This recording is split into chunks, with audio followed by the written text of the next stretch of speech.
And there's a place that I've dreamed of, where I can free my mind.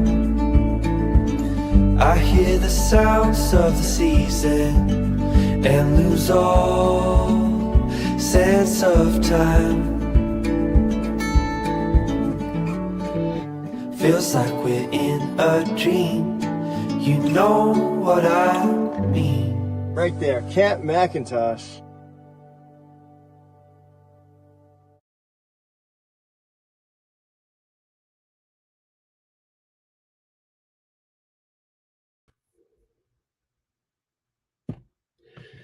Good evening, folks. It is Monday yet again. Unfortunately, it has come quicker than we had hoped, and the results of what we were hoping for, unfortunately, didn't come true. For all those who are having a bit of a hangover, having a rough day, thinking that it's still Sunday after the big game and the big letdown, just want you to know you're not alone. It is everywhere. It is being talked about just about everywhere, and I'm sure all of you are feeling the same as myself. And I was talking to Jim and Lawrence, same thing just before we went live. Everybody's feeling it. It was an incredible series. It was an incredible run. And what are your thoughts? I'm just thankful for what was and will be, hopefully, one of the best World Series I've ever had the pleasure of watching. Probably one of the most exciting. Game 7 especially had everything in it. Like there was absolutely nothing other than a win for the Blue Jays that we could have wished for. That game literally had just about everything you could imagine in it. And it sucks, doesn't it? Doesn't it just suck? Oh, man. Good evening, as always. Lloyd's in the house. How you doing, Lloyd? Nice to have you guys along. It's one big group hug for the unfortunate outcome that we all witnessed. But what a great run, eh? What a fantastic run. You couldn't have asked for a better run other than the inevitable outcome. Tony, how you doing, man? I hope you're okay. I know you're a big fan. We all are. We're all big fans, but unfortunately, the inevitable had to happen. It had to come to an end, and somebody had to lose. And I think the only takeaway I'd like to say is, at the end of the day, yes, could we have done things differently? Could have we had different calls? What I was really hoping for was that we weren't going to wake up Sunday morning and have everybody just running the gauntlet of, oh, why did the ump do this? Why did that player do this? Why did we make this decision? Why didn't that go to that guy? And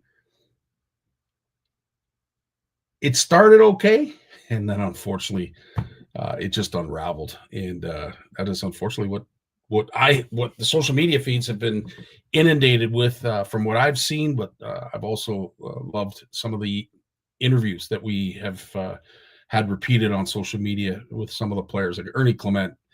I don't know the man, but I'd love to give that guy a hug. That interview he had after the game, as I said, it was tough to keep a dry eye watching him struggle through that interview. Absolutely incredible. But I will say, on behalf of CFN and all of us here, thanks to the Toronto Blue Jays for an incredible run. Thanks for the greatest series we could have ever hoped for without a win. It was entertaining baseball. Gary, how you doing tonight? Ed's in the house. Nice to see you too. Steve's been keeping the fort under wraps, and I want a big shout out. Thank you to Steve and Walt for doing their part from our CFN standpoint. As I said, this whole community is built on a very, very strong foundation, and you're one of them too, Joe. Nice to have you. Bruce is in the house too. Oh, we got a good group. Walt's here. Yeah, baby. They were great. Yes, they were. Yeah, just swung one way, pun into it. It really did. At the end of the day, it was just like, talk about a high. Who am I the only one alone, or maybe some of you are down at the game? When Bobichette hit the home run, like I would have loved to have heard that roar. I would have loved to have heard that firsthand, live, because on TV, it obviously didn't do it justice, but you could tell, like the cameras were all shaking, like it was loud, and the energy, from what I understand, was just through the roof. But yeah, when he hit that home run, you guys as well as myself probably thought, this is it. This is start to chill the champagne, as they say, and it definitely did that, Steve. Yeah, truly united Canadians in a time that we need to be united, because there's a lot of horrible things that are going on. Some of the things we're going to talk with Lawrence about, because there is something that's going out on BC that is very concerning to me. And again, I never want to turn this into a political show, but yeah, we got to keep a close eye on what's going on in BC. I'll tell you that right now. Blue Jays did great. Only a few bad breaks caused. Yeah, it's the best way to say it, Tony. It really is. That's exactly it. Brad's in the house. How you doing, Brad? Been busy. We've got a few shows to announce. So stay tuned to that. There's a couple of announcements that I want to make, that I have to make in regards to the CFN Fish Off, to make sure that folks are not losing faith that their prizes are going to be shipped. So awesome to see all you guys here. Thanks so much for, yeah, absolutely. This is great comments, guys. Really appreciate this. At the end of the day, it is what it is, and we'll talk about it with both Jim and Lawrence and get their take on it. But right out of the gate, as I said, it is slowly becoming the end of our 10th anniversary. We are in the second last month of what has been a fantastic celebration, and we've had the luxury of the video that you saw at Camp McIntosh. We've also had the pleasure of our CFN community up at Horwood Lake Lodge, and both retreats right now are half full. I think Horwood might actually be a little bit further ahead, but I'm proud to say that both retreats are half full. So if you are looking to join us up at Camp Mac, as we did with the video in the outset, please get a hold of Andre and Tracy. As I said, there's still room available. And of course, Horwood Lake Lodge, if you're looking to join us in August, again next year, it will be our 8th annual CFN retreat. And it was a great retreat, summed up by this pretty cool video.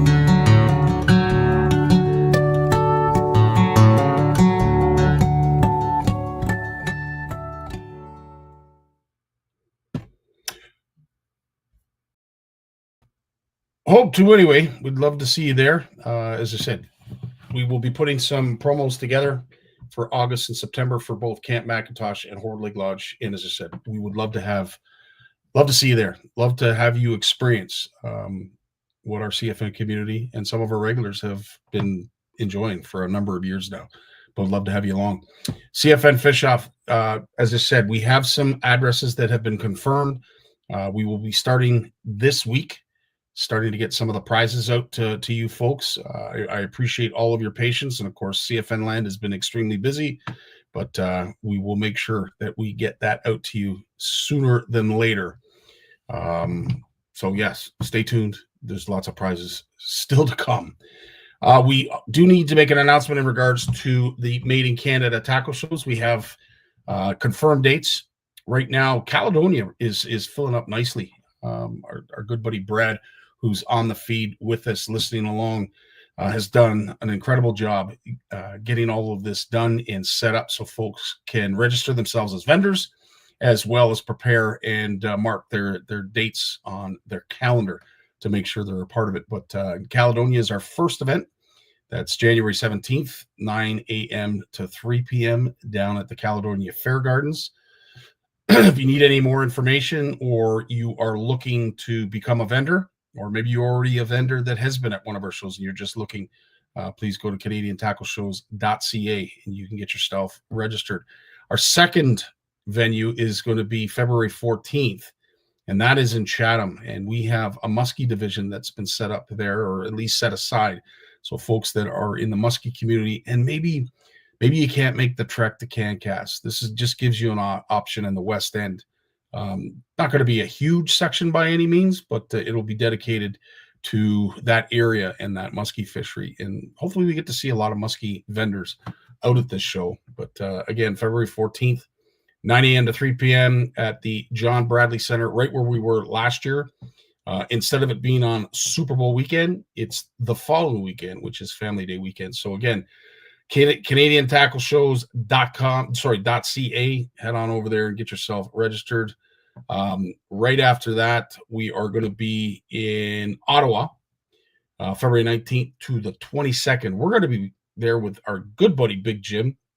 And want a big shout out, thank you to Scott Sprague for seeing this through and having us a part of this show again.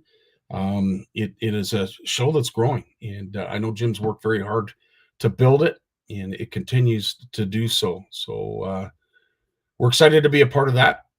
And this is not the last, because there is another show in the works, but our Kitchener show at Binghamton's is a go as well. As of right now, March 7th, 9 a.m. to 3 p.m., as I mentioned, in Binghamton's Park in Kitchener. And what we are hoping is to also be making an announcement. We're working very hard right now with the Toronto Sportsman Show, and they want to see an element of the Made in Canada tackle show at their show, and are working very hard with us. I want to say a big shout out, thank you to Mike.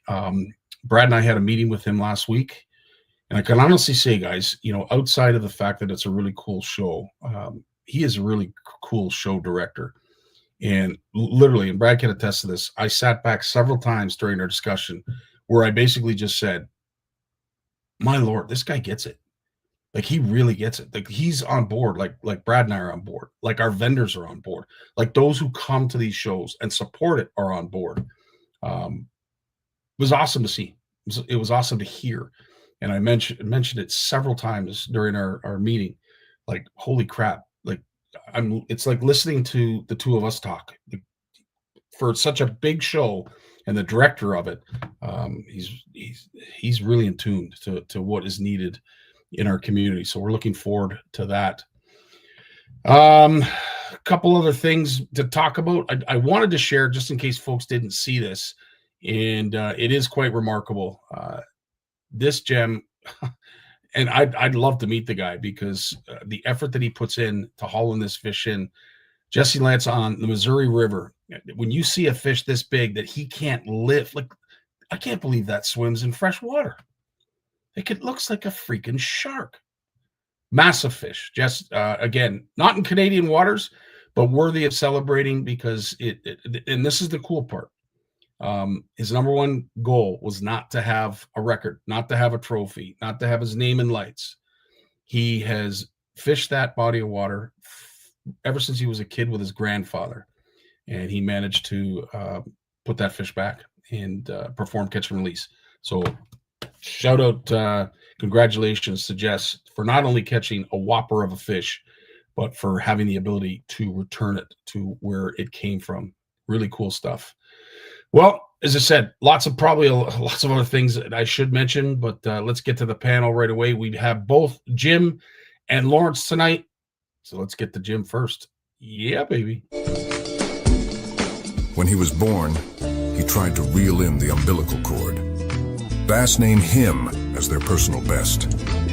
His power pole came with a stripper. Forward-facing sonar uses him to find fish. Chuck Norris is his co-angler. He is the most interesting fisherman in the world. Stay fishing, my friends. So, Jim, right off the bat, let's get your take. I know you watched it just like the rest of us. You've been through the World Series before, a few teases here and there. I was at the first one. That's awesome. Were you pitching? Say again? Were you pitching? Were you like the leadoff hitter? Designated hitter. There you designated. I bet. How'd you feel, dude? Saturday, Friday, let's talk Friday first. Bit of a letdown Friday, but we still knew that we had Game 7. Game 7 with all of its hills and valleys, highs and lows. How'd you feel after it was all over? I felt kind of rewarded for just everything that went on around it because I don't watch baseball. I watch the World Series. Yep. You know, I used to be a freak about it, but I wouldn't give you the time of day for it. Comes to the Yeah. World Series, put the Blue Jays in. I'm in, both hands up. I'm ready to go. I think the whole thing was awesome. Like just the way everything went. There was really no crap happened. There was a couple of little things there toward the end, and whatever. But it was just, I'm sure there's guys on the Dodgers side that, if they would have lost, would say, well, we lost because of this or because of that. We did this, but there was a couple of little goofy things, like the ball in the fence bit. Go read the rule book, they got screwed on that. Yeah. Yeah. Because I was telling you about it. I mean, it covers that right in the rule book very clearly. Mm-hmm. Mm-hmm. And that would have tied it. And then who knows what would have happened. And then, that broken bat, force at home. No, the force at home in the ninth. Yes. When Yeah. the guy was like 2 feet from the base and the third baseman was like 15 feet away. Yeah. Like not a noted base stealer, not a guy with a lot of speed. So they're not paying a lot of attention to him. Yeah. Like, where was the third base coach, telling him, he says he told him to stick. He didn't like what he saw. Well, what is there to see? The guy's standing 15 feet away or more from you. Yeah. You're 5 feet from the bag. The ball he can't get there and the ball get there before you get back, Yeah. It's that kind of thing. And when you see it's by this much at home plate, but And I think you can always find something. So it's, it's a game of inches, as it was said. Anybody who liked the movie Any Given Sunday, it's so true. Like it's a game of inches, and if that ball was hit a little bit further by Clement, where those two players collide, who knows what that would have turned into. If Kirk's bat doesn't break, that ball probably goes a little bit further, and we're having a different discussion. He's a one step a little bit further towards the plate than he was. He makes it home. Like it is a game of inches. And I think what is lost in all of this, just because of how upset we are from the outcome, good on the Dodgers, man. Talk about a team that didn't quit. Holy crap. That's 2 in a row. Did you see the thing today? I forget the guy's name. He plays for the Dodgers. This is the 6th World Series in a row he's won. What, the manager? No, one of the players. Oh, I don't. He's been traded. Oh, wow. I thought that was our Max. Our Max has been in at least 3 World Series that I was aware of. And No, he's won 6. That's 3 with the interesting. Dodgers, 1 with the Braves, 1 and 2 others. I just saw it there just before just wild. They just the luck of the draw from trades, eh? That is incredible. Yeah. I mean, how many times do you see that in hockey? They trade somebody, the next year they win. Look when Quebec moved to, and they win the Stanley Cup the next year. Stuff like that. It's Yep. That's actually a great analogy. I love that because Quebec. we're back to the now we're back to the only thing that really matters to me is hockey. Yeah. And I almost can't even be bothered with that anymore with all the bullshit. Well, it's funny you say that because a lot of folks were talking about that today. Of course, they were talking about the Blue Jays, but they were talking about, the Leafs as well and how that now they're, the big show. And I think it's going to take a little bit for them to warm back up to watching them. I mean, unless you're a true diehard Leaf fan, Did you see the meme with the guy in the stands? He's got the Jays shirt on. Yeah. He peels it off when they lose and starts folding it up. And he's wearing another shirt. And it says, "I'm ready to get hurt again." And he takes that one off, and he's got his Leafs jersey on under it. Oh, well. His face. I think I'm more prepared for the Leafs this year than I was the Jays. I don't think anybody would have expected the Jays to do as well as they did. Weren't they last place last year? They were struggling. I don't know. I don't follow it as deeply and as strictly as I should. But like they were, let's face it, as things go on paper, they were an admirable team. They were a good team, but not good enough. And I don't think anybody gave us a hope in hell of making it as far as we did. I felt so bad for Don Mattingly. Yes, yeah, Did you see him sitting out there all alone at the Yeah. end, leaning on the rail? yeah, Because he knows that's his last chance, yeah. Yeah, but it's Well, what it is. it is what it is, and we move on. Jim, it's an interesting time of year, obviously because baseball, hockey starting, basketball. Like there's so many sports going on, but we forget that this is kind of that transition period. If you are a diehard angler, you're out on the water. If you're a weekend warrior, you're probably getting your stuff put away and getting ready for ice fishing. This time of year, Jim, I always ask you, what are you typically doing when you were back in your heyday? What were you targeting right now and going for? Well, I'd be guiding, but fishing would be over for the most part. Back then, they did not fish. The end of September. Whoa. Yeah. And now because of the smallmouths, and I guess anybody can catch them. I was just talking to a buddy of mine the other day. He came over. He says to me, "If I see another person holding up 2 4-pound smallmouths," he says, "I'm going to take my NRX rods out and burn them." Oof. I said, "Is it bothering you that much?" He said, "Yeah."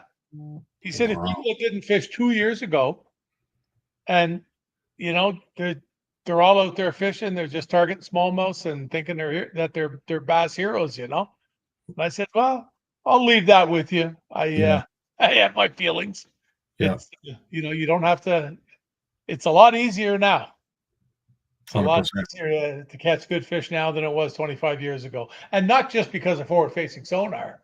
I mean, just because of everything that's changed: the rods, the line, lures, knowledge. Knowledge is the big thing, and then you throw in something like forward-facing sonar, and I mean, there's going to be an awful crop of people with bad necks in a few years that are fishermen. In fact, I've heard there's a few people are experiencing trouble that fish professionally.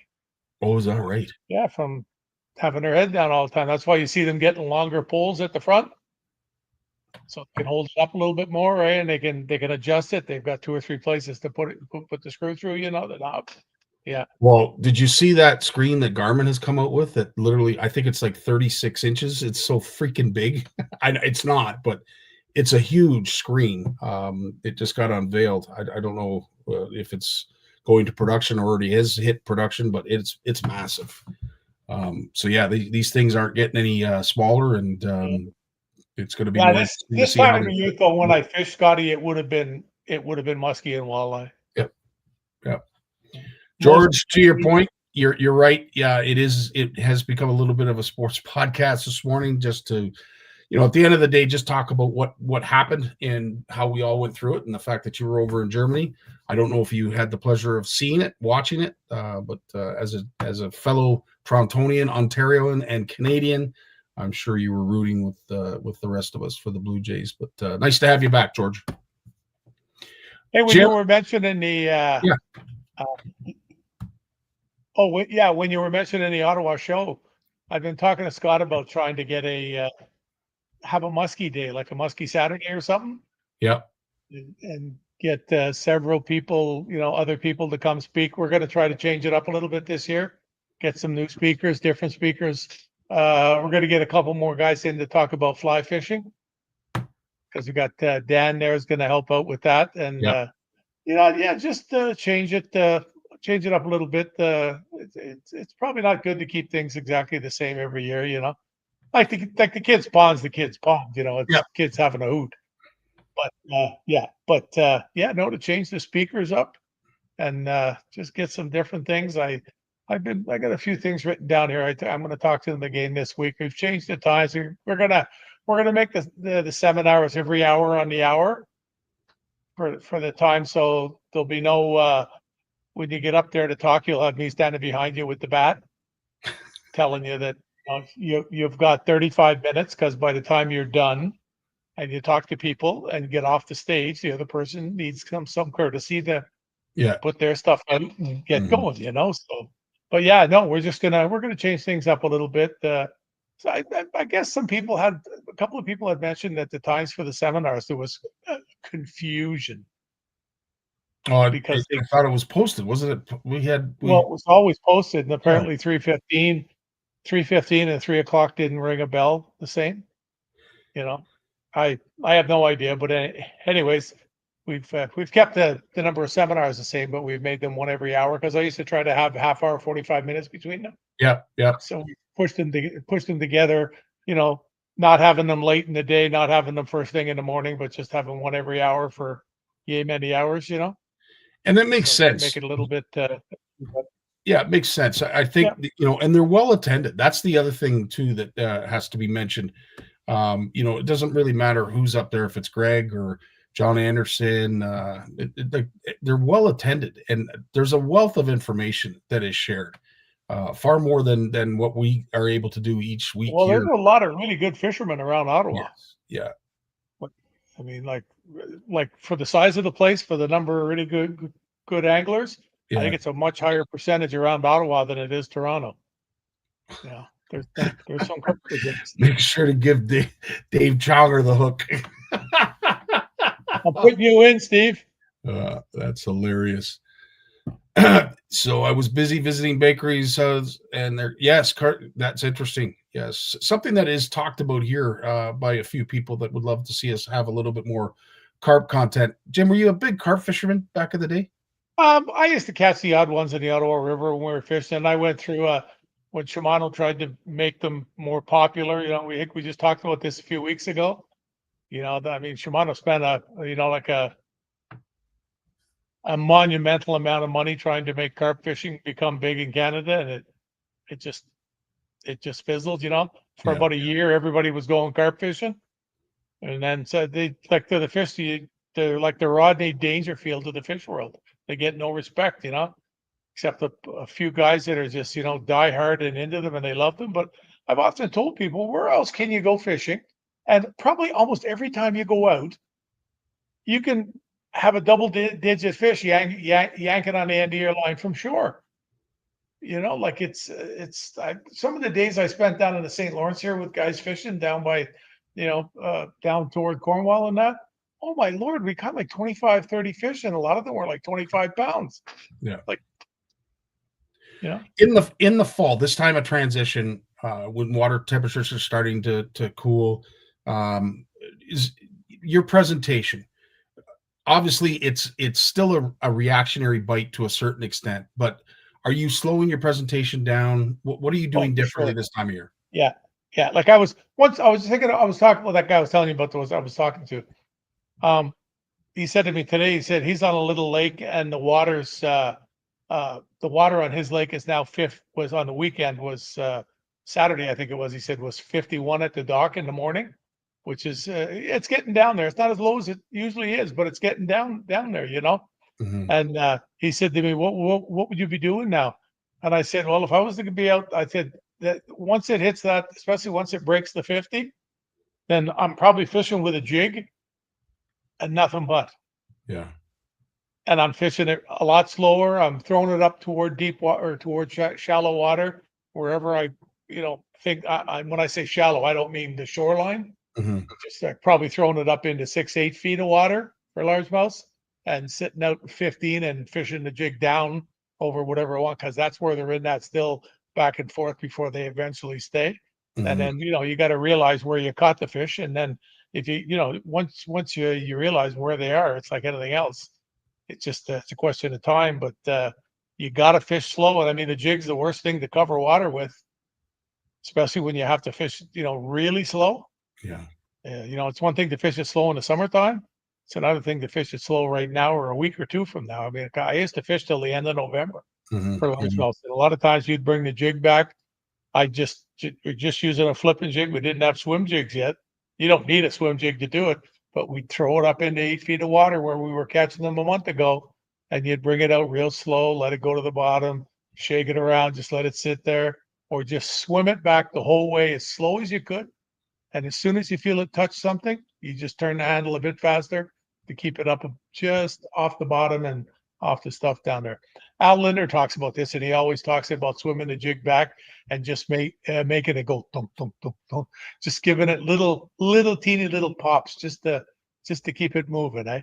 And it definitely works. I mean, I've I caught so many fish doing that, and I didn't even get on to fishing a jig and a minnow. There's a lot of photos you see of me with largemouths with a jig, like a jig head and a minnow in their mouth. Mhm. You know the way largemouths eat like 4-inch chubs and shiners in the fall along a weed line or something when you can't get them to eat a jig? They're right on it. That's where live bait shines. Eh? I have to say, to your point, bass fishing is it is a full spectrum of presentations, and it starts from the little itty bitty micro jigs to things that are the same size as them. Like, I mean, they're catching bass on musky baits, for the love of Pete. I've got lots of big bass on musky baits. That's the one thing that intrigues me about bass fishing is you can never go too small and you can never go too big. Well, look at the glide bait bit. Yes. Using things that are 8 to 10 inches long for largemouths, and you're not always catching giant fish. I've caught a lot of 4-pound fish. See, here's a picture from the fall from many years ago that I found the other day. You can see what's in its mouth. Just a little jig head. Oh yeah. A little weenie jig head there. That's one of those Northland weed weasels with the little plastic weed guard. Wow. And we're going along a weed line. We're catching like 1 to 3.5 pound largemouths. I don't know that day. That was over on what lake? I don't even remember what lake it was on, but I know we caught a load of fish. An absolute load. It was a lake I'd never fished before, and to have the kahunas to go fish a lake for largemouths in November that you've never fished, and it was a beautiful day. When you can see it was all hazy and everything, Mhm. it was all misty all day, and it went up to like 14 or something, and it was the glass calm, and the fish. Oh my God, the weed lines in 15, 16 feet of water, the deeper edge was just lit up like a Christmas tree. Wow. We caught crappies that were close to 2 pounds. We caught walleyes that were 30 inches. We caught 4-pound, 5-pound largemouths, like just all sorts of fish. And I went back there, I think it was 2 days after, with a buddy of mine, Paul, who's a really good photographer. And I think we maybe put a dozen fish in the boat all day. Wow. So it just, now mind you, we got a couple of nice ones still because there was just so many fish there. But we didn't get a single crappie. We didn't get a single perch. We just got walleyes and largemouths. We got a few nice largemouths, 4 and 3/4, Mhm. but on that little jig and minnow. Interesting. Yeah. When you were casting, was it always through the snout, or did you tail hook some of your minnows as well? Oh, that'd be through the nose. Through the nose, yeah. Yeah. Right between the eyes, so you get the skull. Yeah. Hold it on. Yeah. And a topic that you love talking about is the change in water depths, and what a spectrum of change we've had on Lake Erie. I don't know what it's been like on Lake Ontario, but Lake Erie especially. I think it was either you or Jay shared some pictures of Sugarloaf and a few of the marinas on the eastern end of Lake Erie. Great, yeah. And they were dry. Like, these boats were on mud. That's how much wind had pushed the water out of. And I'm so happy this has come up and happened this year, and it's even more so because the water's a little lower than usual. So when that happens, it wasn't that you looked out and still saw water, but it was only this deep. Now you looked out because it was that much lower to begin with. You like you saw mud. Like, we got, I think, 72 millimeters of rain here last week. Wow. And I noticed the water here in the lake and a couple of the creeks is right back up, like, big time. Ottawa got in October, they got 60% more rain than they usually do in October. Wow. So, you watch what's going to happen now. We're supposed to get monster rain again a couple of times here in the next little bit. You watch what's going to happen. We're getting all this rain late in the year now. So we're going to start with things full, and there'll be floods in the spring if we get lots of snow. You watch. Well, let's hope not, but you're probably right. And, we've had a reminder of how wicked weather can be and how strong Mother Nature how much she can remind us of her strength, I should say. Like this, Scotty? Yeah, it is. Yeah, 100%. That hurricane that went through Jamaica, Again, just a reminder of the Scary, power eh? of water. It really was scary. And what we're seeing this week, from what you had mentioned, we've had changing winds, rain, no rain, wind. Yeah, we had rain and wind here. We had rain here this afternoon. We probably got about 15 millimeters of rain in like 4 hours Yeah, and like 60, 70K winds. Like the dog was spooked from the wind. The house was just right. vibrant. Wow. Yeah. And yet this morning I got up here, I went out, I opened the door in the office here at 6 o'clock, 6:15, I think it was, and it was 12 degrees here. Jeez. I think it's down to 4 now already. But you just, so. They are threatening the four-letter word. Oh Perhaps yeah, they did here this for up in weekend. Ottawa. I did hear that, and even sometime next week that they're keeping an eye on a potential storm. Let's just say, I don't want to say the word because I don't want to jinx it, but We're supposed to get it here. I think it's Monday night, it said. yeah, And the high Tuesday's 9. So it ain't gonna stick around, that's for sure. No. Outside of just keeping up to date with the latest edition of Just Fishing, what else are you up to these days, Jim? well, I've been trying to take care of myself a little better. I've been working on lots of stuff for the Dadson guys Nice. the last couple of days. Wow. That'll make a real nice one Will it ever? for a musky spinner. And I made this one today in between emails and stuff.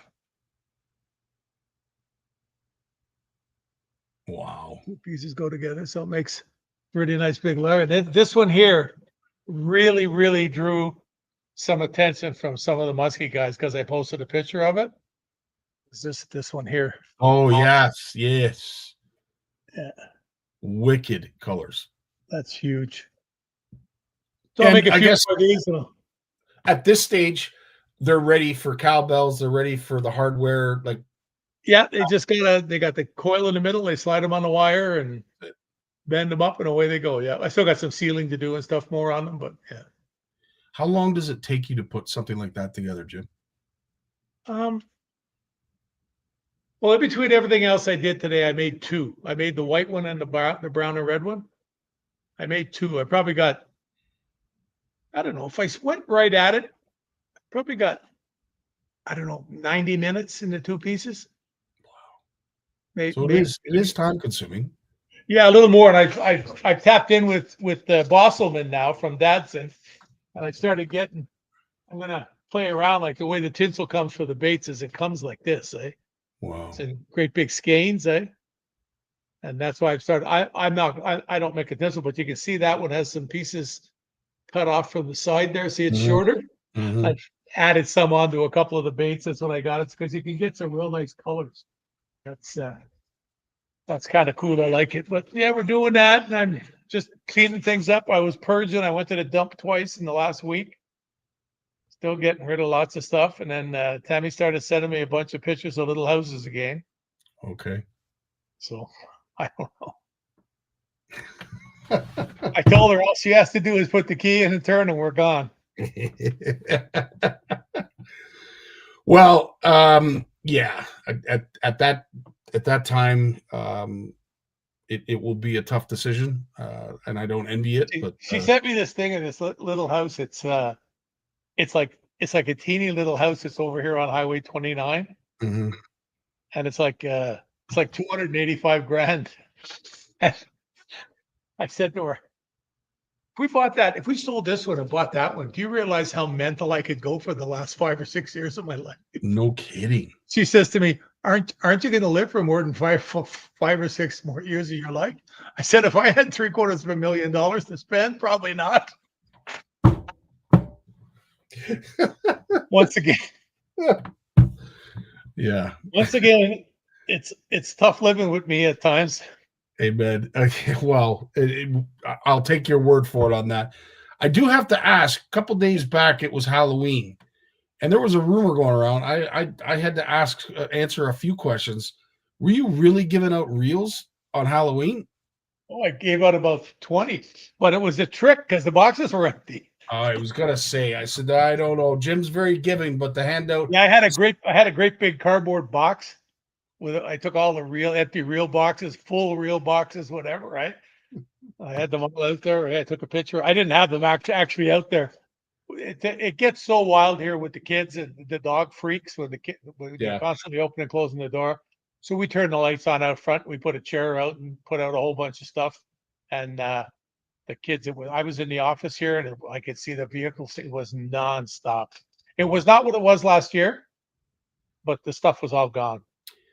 So on that note, I want to thank everybody in my neighborhood. They were so appreciative of the fact that it was the 6th game. And I want to say we had one group of kids come after 8:00. Everybody else came before that and allowed all of us to watch the game. So big shout out for those in my neighborhood. As always, Jim, I want to thank you for your time and your continued support of our community and the industry as a whole. It certainly doesn't go unnoticed. But It's fluff and hair because I was tying so much here today. Mhm. There's bits of stuff everywhere. I bet. All right, Jim, you take care of yourself. Good, We'll be in kiddies. touch. All the best, my friend. Be safe out there. We got Lawrence coming up right after a word from our sponsor. What is Flash Boost? Shimano designed innovative Flash Boost technology. It keeps flashing, which attracts fish whether in a pause or while retrieving. The mirror plate, which is fixed by a spring inside the body, vibrates with the lure action to generate diffuse reflection. Even if you stop the lure action, the inner plate will move and continue to flash, giving the lure a sense of life and inviting a fish bite. This is Flash Boost.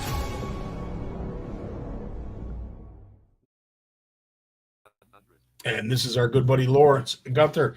How you doing, Lawrence? I'm well, buddy. I'm well. That's awesome, dude. And so you know what? We'll get right to it because we are, and not too long because I don't want to upset George and the rest of the folks that are listening because they're afraid this is turning into a sports cast and fishing podcast. But what was your take? What was your biggest takeaway? Something that you want to share with us? Because really, there's so many stories, so many different versions of the same story, but I'd love to hear it from you simply because you watch the game differently than us. You know, I think the Blue Jays went down to LA. They won 2 out of 3 games. The only game the Dodgers won, it took them 18 innings, right, to scratch out a win in their home stadium. So, you know, and then they come back and, you know, yeah, okay, so they beat the Jays in the first game and it comes down to game 7 and it just, you know, that you just have this really strong feeling that the Jays are just going, they're just going well. Everything's going well for them. They're all hitting, they're all running, they're all you know, there's always players on bags every inning. It's just amazing, exciting baseball to watch. It's never been more exciting. It's absolutely probably the best World Series ever played. It was so exciting.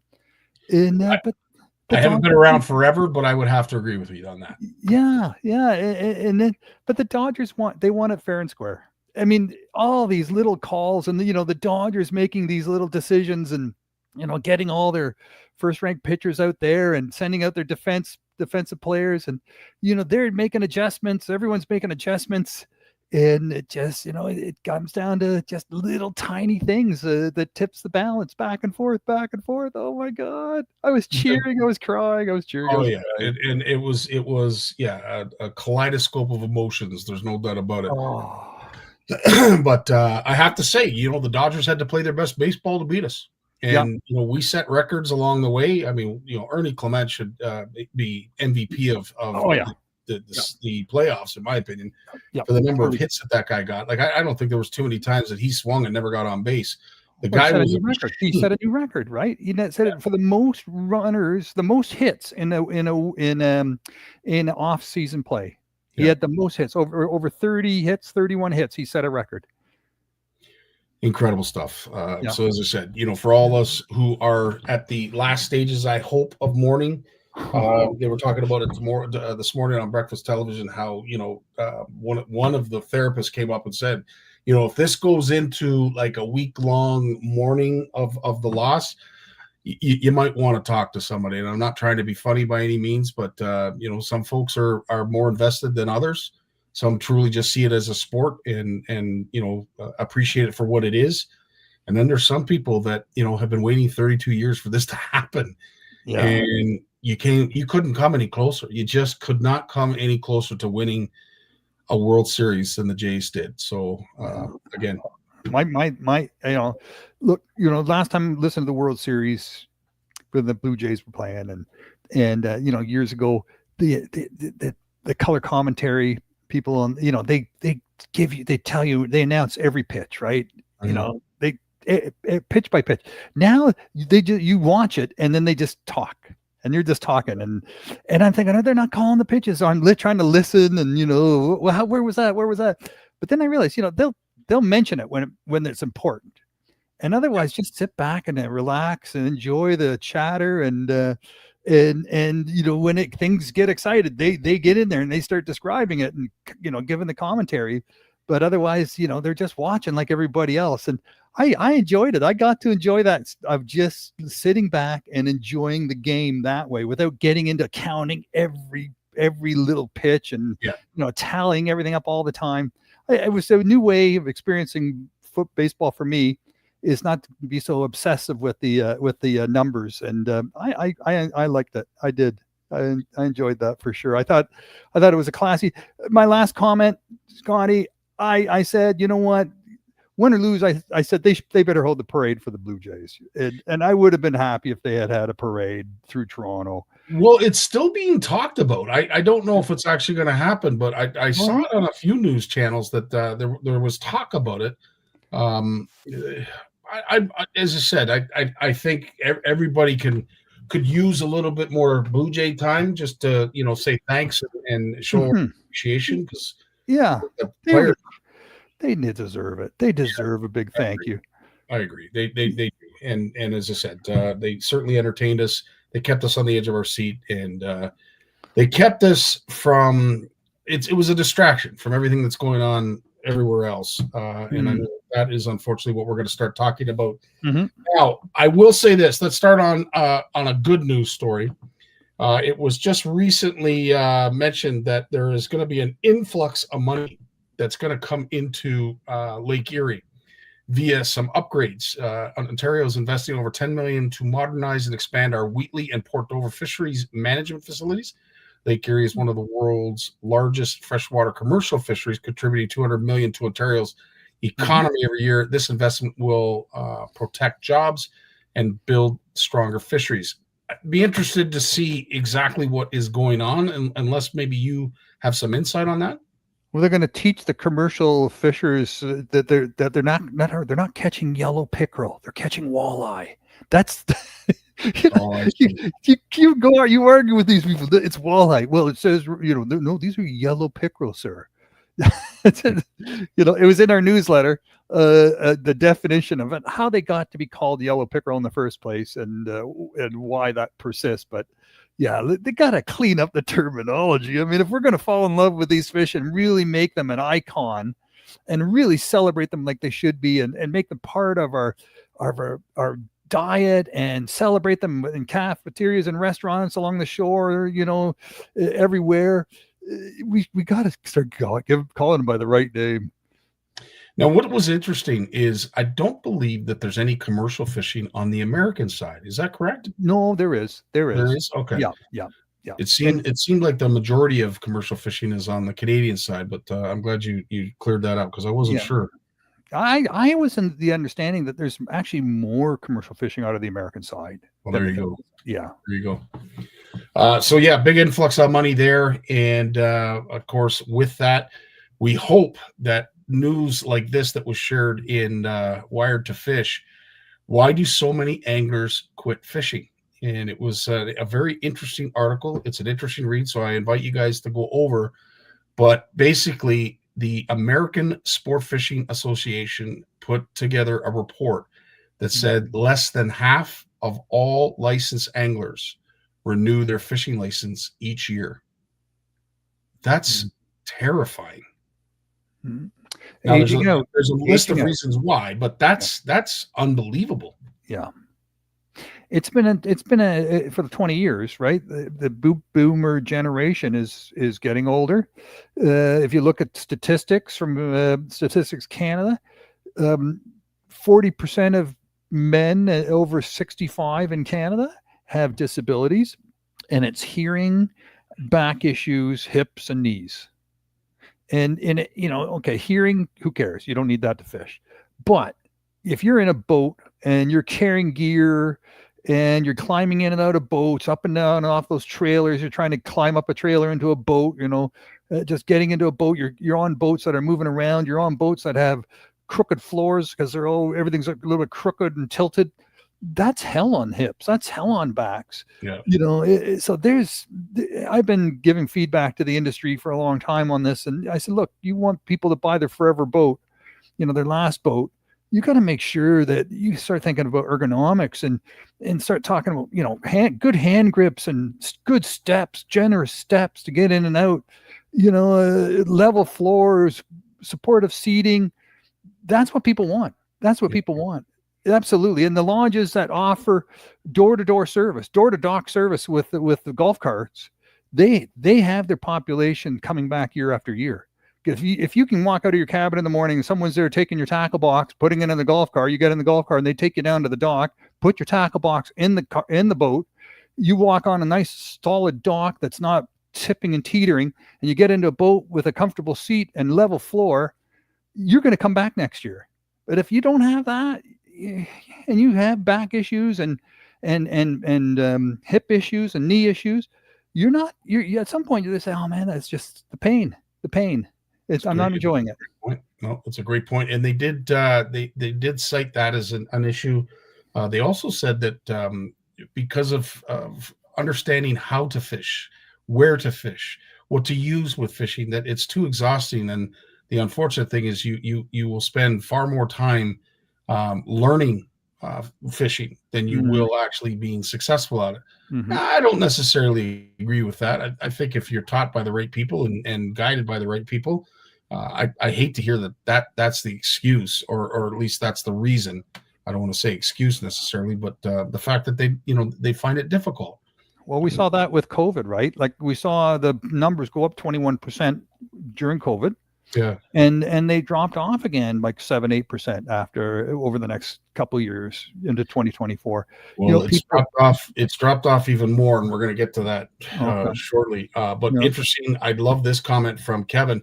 And Kevin, it's a great question too, because I see a lot of fish coming out of Manitoba. And it's funny that they label it the way they do. But Kevin says here, Lawrence, in Manitoba, too many people call a walleye a pickerel. And we don't even have true pickerel anywhere in Manitoba. Basically, everyone except anglers call them pickerel. Even when you go to buy fillets at a fish market, they are labeled pickerel. And it's interesting you say that, because that's what I see too. I see it always labeled as pickerel. It's just ridiculous. It's ridiculous that the industry is so obtuse, that they can't even get involved with the society, with the community. People who live in those coastal communities and go fish for walleye. Yeah. And yet the industry says, oh, we've always called them pickerel, yellow pickerel. That's what we call them. That's how we market them. Get a life. Just get a life.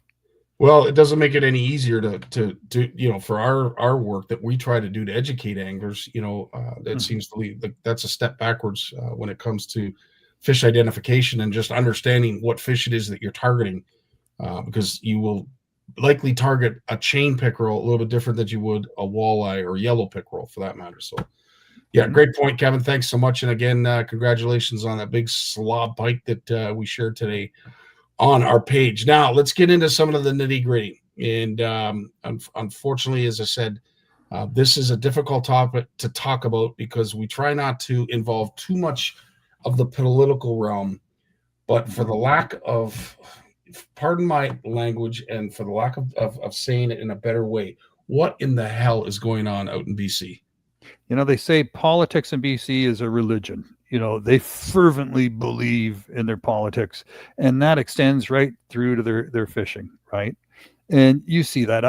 I wrote, if you check out my newsletter, and you'll see an article I wrote, and I'm pleading, look, don't make it a partisan issue, because you're not going to get the movement you want to get. Fishing is everybody. It's not right. It's not left. It's not, socialist or conservative. It's not those things. It's everybody. And if you make it a political issue, the conservatives against the liberals, and we got to overthrow to get what we need, otherwise it's not going to happen, you're alienating a huge group of people that say, well, I don't see myself there. And I don't know. I'm preaching to, I feel bad. I mean, and then I listened to this Facebook stream two Sundays ago out of Vancouver Island. Over 100 people show up. All people who love fishing on the ocean for salmon, recreationally outfitters, lodges, tackle owners, TV hosts, politicians are there, and it's so the emotion is so, my goodness, I tell you, it's toxic. For lack of a better way of saying it, it is absolutely toxic. Yeah. And it's hard to even talk about without getting angry from an angler's perspective.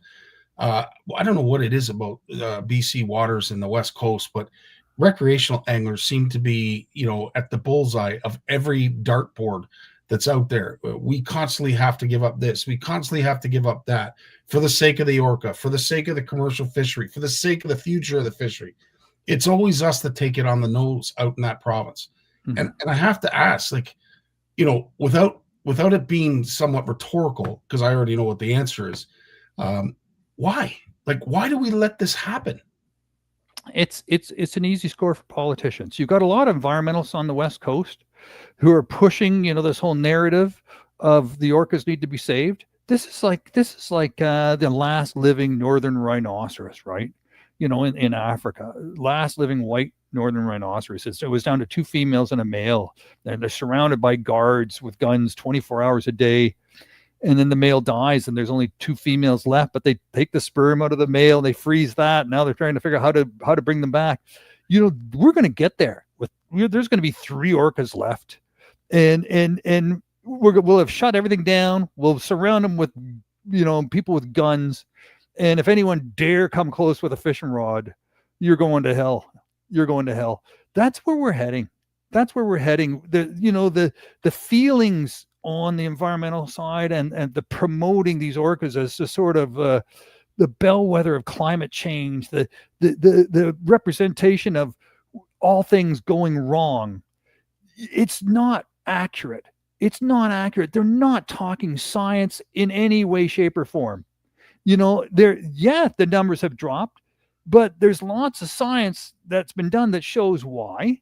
And yet none of that science is being listened to when now they're talking about putting in place permanent closures to recreational fishing in the southern part of British Columbia on the ocean there. And listen, I'm an animal lover, and I love orcas as much as I do salmon. But I'm just, everything to me sets a precedent.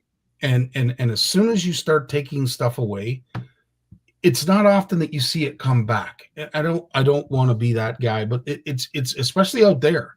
That seems to be the routine. It seems to be what has been happening traditionally year after year after year. And, we've managed to catch DFO in a bit of a faux pas years ago.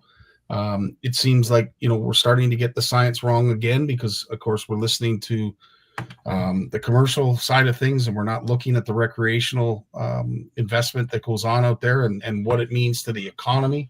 And then the latest that I've heard, and I'm not one to listen to podcasts necessarily that are just there to bait you and get you upset. But there's a gentleman that has the Moose on the Loose.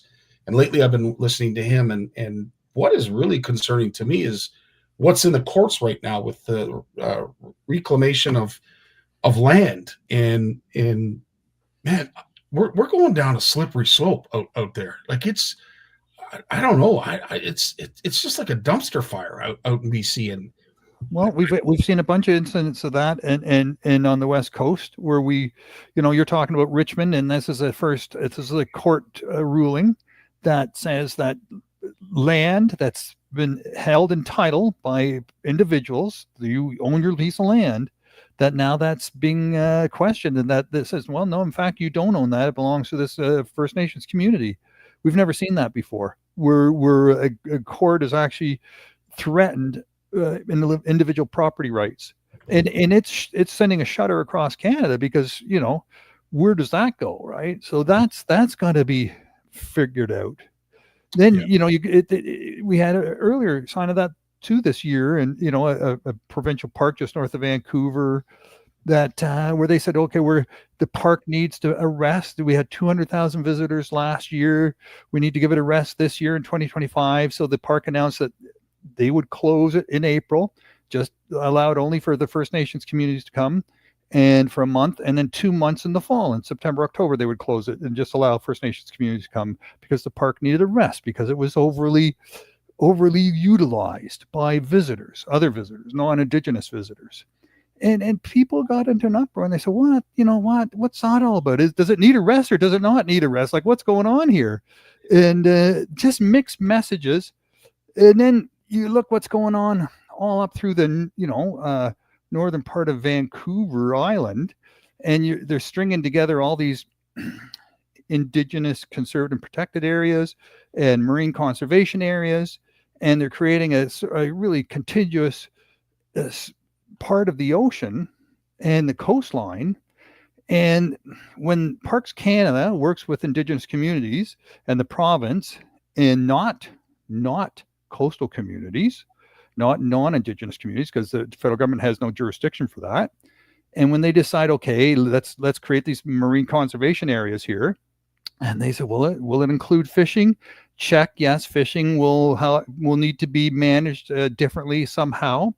And then they appoint a local management board made up of the people who they feel will best represent those conservation values, and they will decide what that looks like later, with no oversight. They'll decide themselves, what does that mean in terms of fishing. And according to one individual who is a fisher, and she sits on these boards, but she has a non-disclosure agreement, and she's not allowed to talk about what's being discussed, but she's worried. She said, yeah, the fishing is going to be curtailed. And I guess my first fear was just the fish stocks in general. Of course, Bill Gates came on, I don't know what podcast he was on, and announced that global warming is all a hoax. And like, at the end of the day, I don't even know what to believe anymore, just based on you're hearing so much rhetoric, you're hearing so much propaganda, that I don't know what story to believe. But at the end of the day, for me, when you have people pitting other people against one another, and that's what's going on in the province of BC more so than anywhere else. That all comes down to leadership, and if you can't get two factions of people to sit at a table and properly hash things out, that's on the leadership. Like that's on the people that are supposed to be in places of authority to combat this. Because really, like, what's going to happen?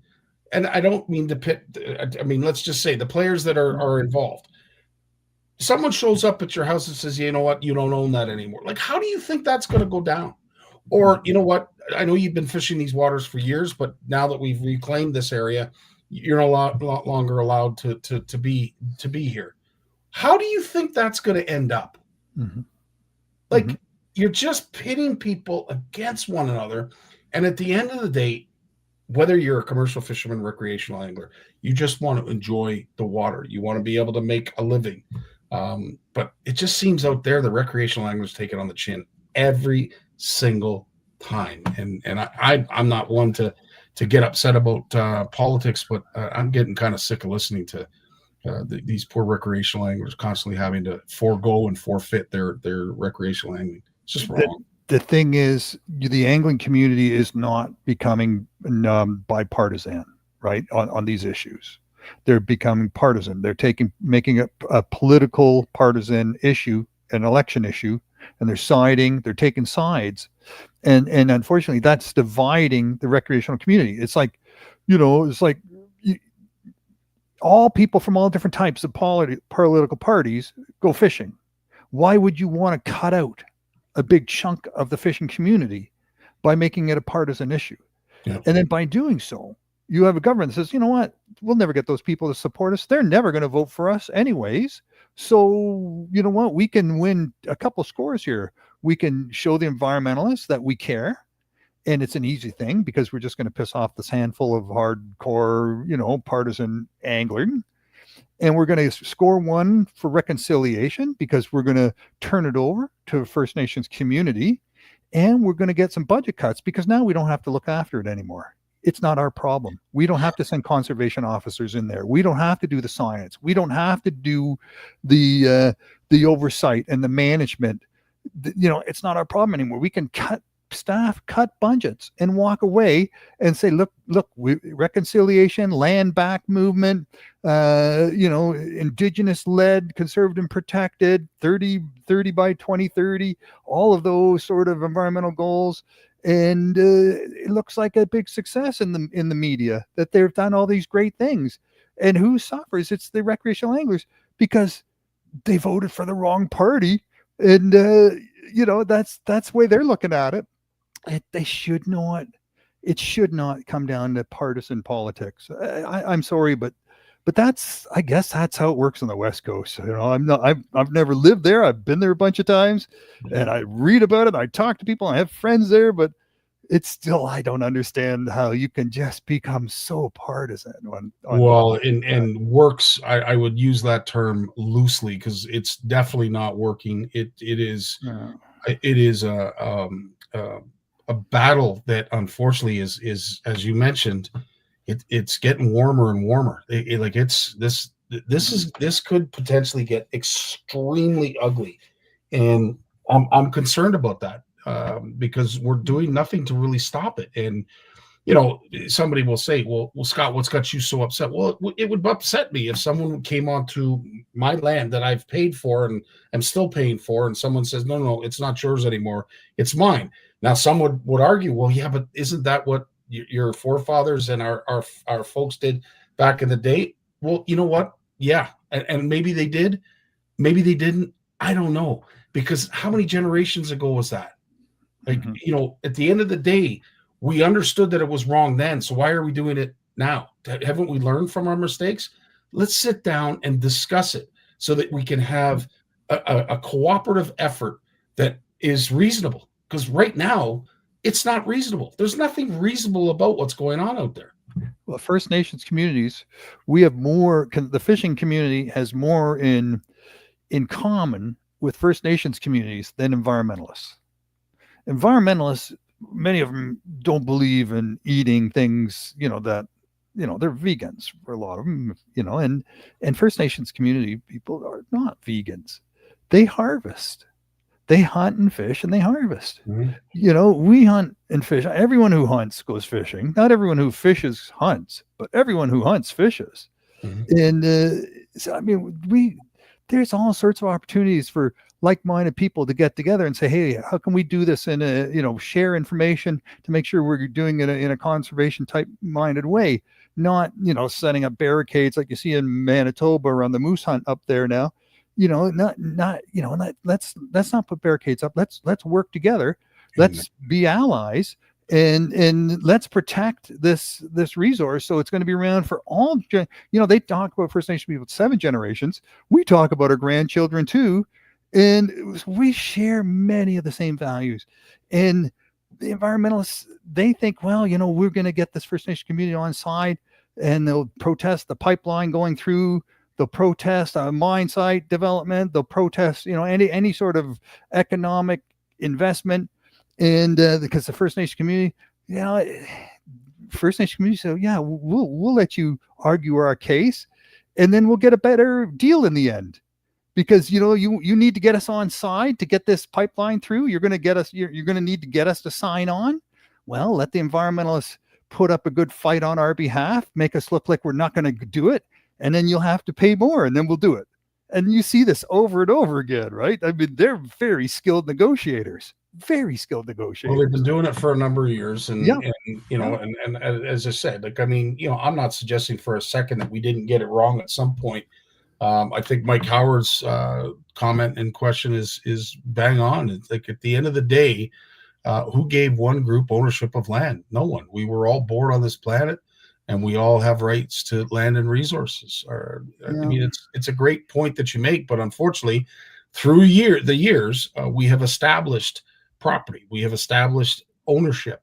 It may not have been what it looked like back in the day, but it's certainly the framework of what it was. And people, unfortunately, are paying, in some cases, astronomical amount of money, especially out in BC, for the property that they feel they own. And here's the other thing: is if no one owns property, like, banks aren't going to give out mortgages. Like, you're not going to be able to build anything. You see it already in Richmond. People are having trouble getting their mortgages renewed because no bank's going to give you a mortgage on property you don't own. They're not going to mortgage your house that's sitting on someone else's land, you know. But, you know, again, environmental groups have been saying, you know, hey, you know what? We screwed up. White people screwed up. We need to give the land back to First Nations communities because they know how to do it properly. And David Suzuki on the West Coast has been a big pusher of that idea, right? Where he says, give the land back. They call it the land back movement. Land back. That's the two words. It's huge out there. And that's David Suzuki and the Suzuki Foundation. They're promoting that, the land back movement. Give the land back to First Nations communities. They'll manage it. They'll do it in the best possible way. Well, we see already, you know, some of the big old trees on Vancouver Island are being tipped down, and their forestry companies being, you know, working for First Nations communities who need the money. So, I mean, it's not that obvious, but for environmentalists thought this is the answer. This is the answer. This is the silver bullet. We slap the white people and give it back to the Indigenous people, and problem solved. And politicians are saying, you know what? It's still going to happen. Those mines and those oil lines are still going to go through, but the politicians won't have to take it on the chin from the environmentalists, because now they've got the First Nations communities on their side to get those deals done and those pipelines built, and they are. So it's makes their life easier, right? So it's all politics and deal making, but again, it's, you know, who's getting sold out, and because of these feelings of we got to do something to protect the environment, to save the environment, and undo the badness of what we've done, and to reverse that because we don't know better. We've done it wrong. It's just, I don't know. It's just there's points on both sides. Again, and this isn't an attack on any race of people or creed, background, or any of that. At the end of the day, it's let's get back to what's reasonable. And unfortunately, the leadership that's out there has just allowed it to go astray. Like, you know, I don't know who's in control out there, but it's up for grabs from where I'm sitting. You know, that's the other thing. You know, the fishing community. What is the fishing community? Like, have you ever seen a fishing community? Like, have you seen, you know, you go to outdoor shows, you go to tournaments, you see a bunch of people who love fishing coming together and enjoying their participation and sharing. And you see it on the internet a bit now, but it's not like we have an industry where we hire lobbyists and where we can show here's our numbers. Here's how much money we made. Here's how much taxes we generated. Those numbers are very hard to come by. Yeah. Very hard to come by. And because of that, we're fragmented. We're hard to quantify. You know, it's so much easier to work with a big company that can show those types of results, that can do, you know, big studies and work collaboratively with bureaucrats. You know, their bureaucrats from the company are working with our bureaucrats and the bank's bureaucrats, and they all get along and speak the same language. It's so much easier as a bureaucrat to work that way as it is to work with a whole bunch of people, like some guy who owns a fly tying shop and a restaurant and a fishing lodge and an outfitter with a boat and a guide. You know, these are all people that are just trying to make a living, and you know, third, fourth, fifth generation people trying to make a living doing what their grandfather did and their father did and so forth. it's hard to organize, and when they organize around political lines, they're not doing themselves, I believe anyways, I think they're not doing themselves a favor. Well, no, at the end of the day, when we're not having, uh, uh, what's the word I'm looking for? But when you're not having think tanks, when you're not having Mhm. brainstorming, when you're not sitting down at a table having, good constructive discussion, at the end of the day, what we see is what Kevin is saying, that, First Nations blockade of the public moose hunting Mhm. land is only the beginning in Manitoba. There's already talks about limiting access to public water for anglers as well by First Nation groups and environmentalists, and the government and RCMP is not standing up for us and enforcing the law. And I'm sure they're torn, because at the end of the day, this is yet another example of poor leadership. And this Yeah. isn't, I don't want to make this partisan, because I don't care how you voted. I really don't care. But Mhm. at the end of the day, if you don't recognize this unraveling of what we're talking about here tonight, then obviously you don't see it for what it is. And it's bad leadership. We have people that have been so fed up, whether you're on one side or the other, with everything that's gone on, that we're just going back to the way it was. You know what? Let's just reclaim everything as if for ours. I don't want to play nice in the sandbox anymore. I'm just going to take my ball and I'm going home. That seems to be the attitude. And unfortunately, the environment that's been created by the leadership, or lack thereof, has got us to this point.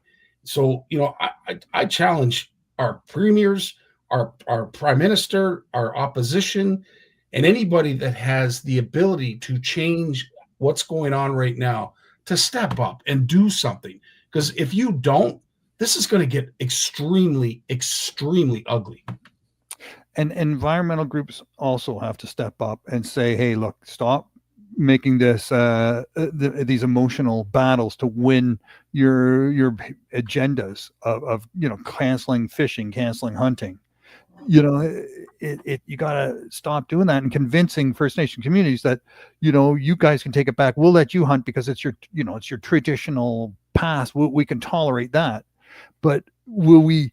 But we don't. We want to see all the excesses come to an end, and so therefore take your land, guard your land, don't let anyone on it. You see that more and more, and they're encouraging people to make bad decisions, right? Yes. And it's one thing that's in the news. I don't know if you followed this at all. Is about the belugas in Marineland, right? Southern Yes. Ontario, the 30 belugas that are stranded there. Yep. And there's been a big push from a bunch of environmental groups on the east coast of Canada to set up a rescue sanctuary for whales off the east coast of Nova Scotia. Okay. And they've been pushing on this, and I've interviewed the leadership behind this, and they identified the land. They've talked to the people. They've talked to the government. They're trying to raise money. They got almost nowhere. They kept trying to get some killer whales to get, that were their Sea World and places like that were shutting down and needed to get rid of their killer whales. But every time they thought they might have scored one, it went and died on them. And now they see these 30 belugas that were going to be sold to China, to that entertainment park in China. And the government of Canada said, no, these belugas aren't going from one entertainment park to another. They need to go into some sort of sanctuary. So now that's breathed some new life into the sanctuary on the east coast of Canada, right? And they're ramping up their fundraising, and looks like even Ontario is going to be chipping in some money to set this sanctuary up, because they're on the hook to keep these belugas alive. If Marineland and Ontario goes bankrupt and walk away from those belugas, the Ontario government has legal responsibility to go in there and rescue those belugas and keep them alive. So they need to figure out what to do with them. So they're going to get involved in supporting this marine sanctuary, where they're going to set up nets and net 40 acres of the ocean in a bay off the coast of Nova Scotia, drop the nets, make a sort of corral, and then put the belugas in there and feed them and look after them, watch them. They won't ever get into the ocean per se, but they'll have a giant sort of bay that they can live in, away from the storms, behind some islands. And I'm thinking, isn't this amazing, right? Now these environmental groups are going to go full tilt and raise money around the world to set up the sanctuary to save these beluga whales. And I'm thinking this is going to be interesting, how this is going to play out internationally. that Canada is going to try to develop this reputation as being the, one of the first big giant marine sanctuaries for whales. And then you just go up to the Arctic and you have indigenous people, Inuit people who hunt belugas and narwhals and eat them on a regular basis. And people at some point, someone over in Europe is going to say, what? Canada's setting up a sanctuary, but they allow beluga whales to be harvested and eaten? That's like Japan eating dolphins and whales, we're always on Japan's ass for eating whales and slaughtering dolphins for food, right? We hate them for that, that's huge media. And everyone piles on the Japanese for that. But I'm telling you, this is going to be an interesting thing. We're setting up a sanctuary in Nova Scotia, and we've got full-on beluga narwhal harvesting going on in Canada's Arctic. The two are totally diametrically opposed. And I have to go back. How many of these whales are in captivity right now in Marina? 30 belugas. It goes back to Big Jim's point. Don't fill your live well with a whole bunch of smallmouth so that at the end of the day you can get a wonderful picture of 6, 7, or whatever fish you're allowed. Why do we need 30 beluga whales? Yeah. How did it get to 30 beluga whales? No one even knows how many have died there. Like, they have no idea. It's a private facility, right? They don't have to report every time a beluga dies. No one has the numbers are anywhere from 10 to 30 to 40 belugas have died at marine land. Like, I can understand we're trying to find a proper home for 3 or maybe 4, but 30 of these whales? First of all, I can't imagine what it costs to feed $1 million a month. $1 million a month. $1 million a month to take care of them. Yeah. And the conditions they're living in are not great, right? I can't imagine. They're pretty horrific conditions. Yeah. So leaving them there for the rest of their lives. So what do you bring them up to the Arctic, let them go up there? Well, that's not an answer. No. That's writing on the wall for them. And you can't relieve these animals. These are pets. They're trained to beg for food. They're not trained to hunt. So, and they're a very social animal too. That's the other thing that is, against them. Because I can just imagine you put them in an unnetted area of the St. Lawrence, and we've got great whites out there, and it'll be a bloodbath. Yeah.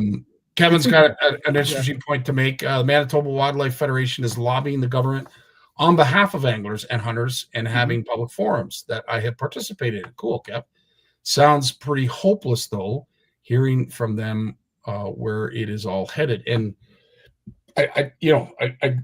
Manitoba might be a microcosm. It might be ground zero. I don't know. But as I said, every time I pick up a news article regards to salmon and out west, I'm horrified. I'm just and more so now than ever that we're just pitting everybody against one another, and it's just going to be this. We've encouraged it. We've encouraged everyone to become rule breakers. Yeah.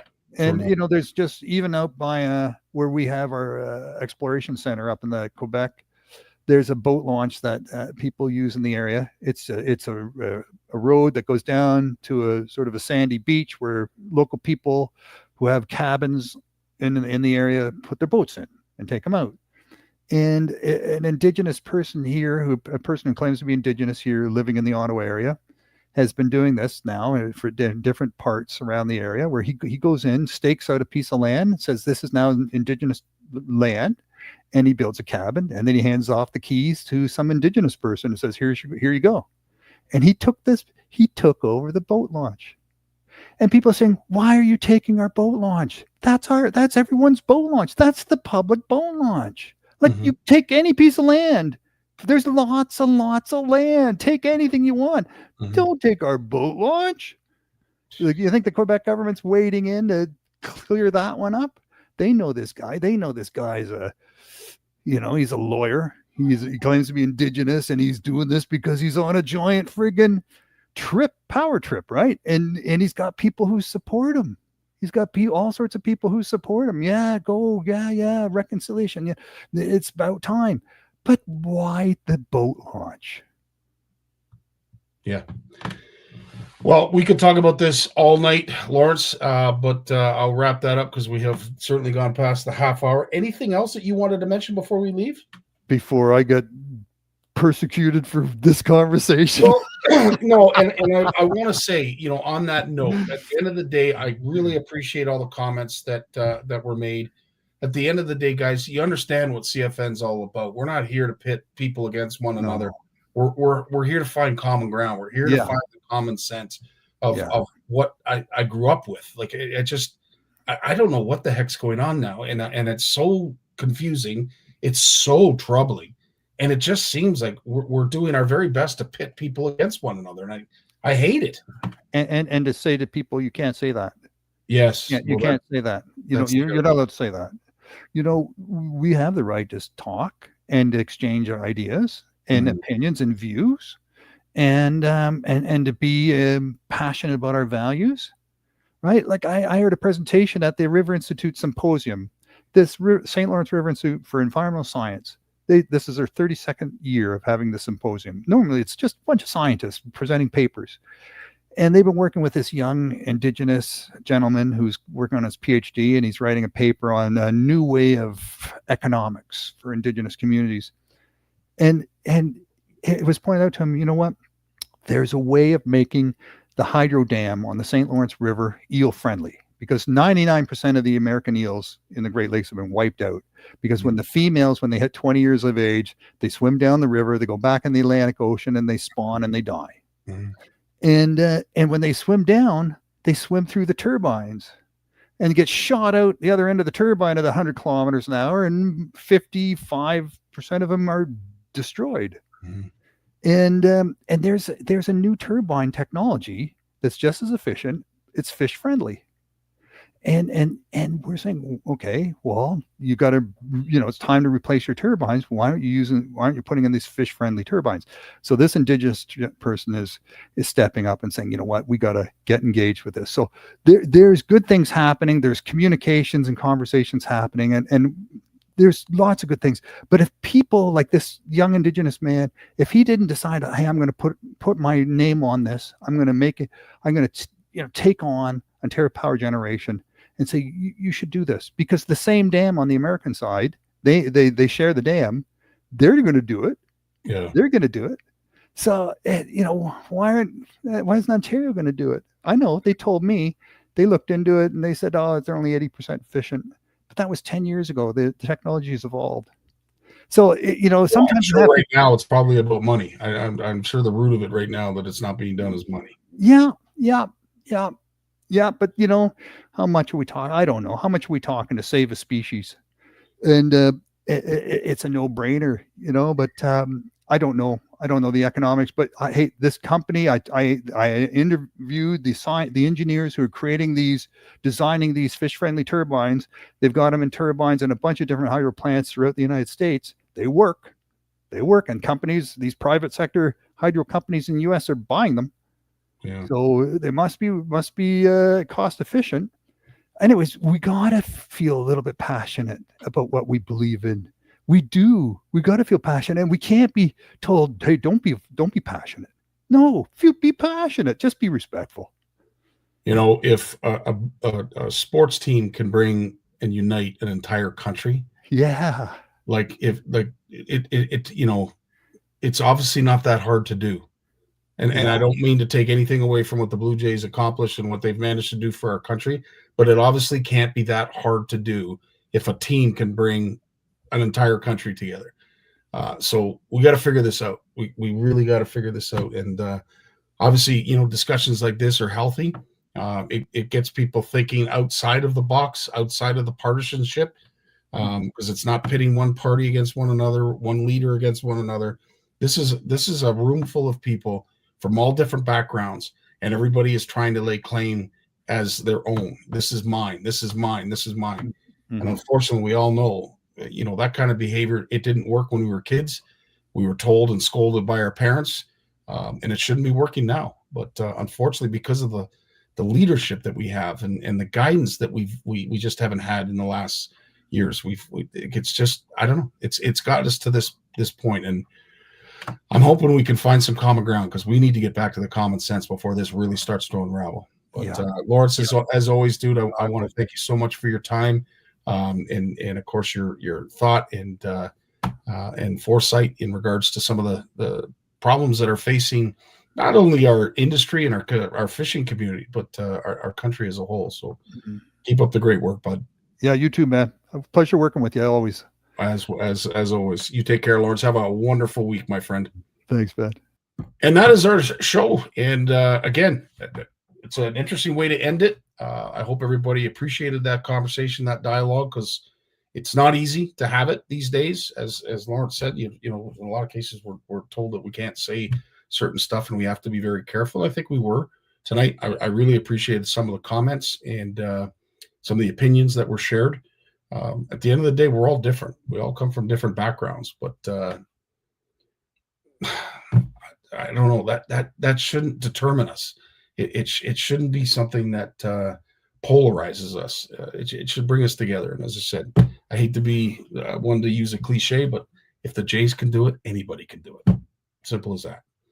Have yourselves a great week. We look forward to seeing you again next Monday. I'm not 100% sure if we're going to have a show Wednesday, but you will find out, as do I. In the meantime, get out there and enjoy what is the remaining part of our softwater season. I know for some folks it's coming to an end, but there is still time. And of course, there's still steelies to be caught. There's still some salmon out there to be caught. But just stay safe because we are into some interesting weather coming forward and fluctuations in water. So, you know, at the end of the day, stay safe and make sure that you are abiding by the rules and being an ethical angler. We truly appreciate those who are. Have yourselves a great week. Love you all. Take care. Peace. Well, as much as I hate to admit it, I guess we've run out of time. So I've enjoyed it, but I'm going to do something I haven't done since season 1. Turn out the lights, the party's over. They say that all good things must end.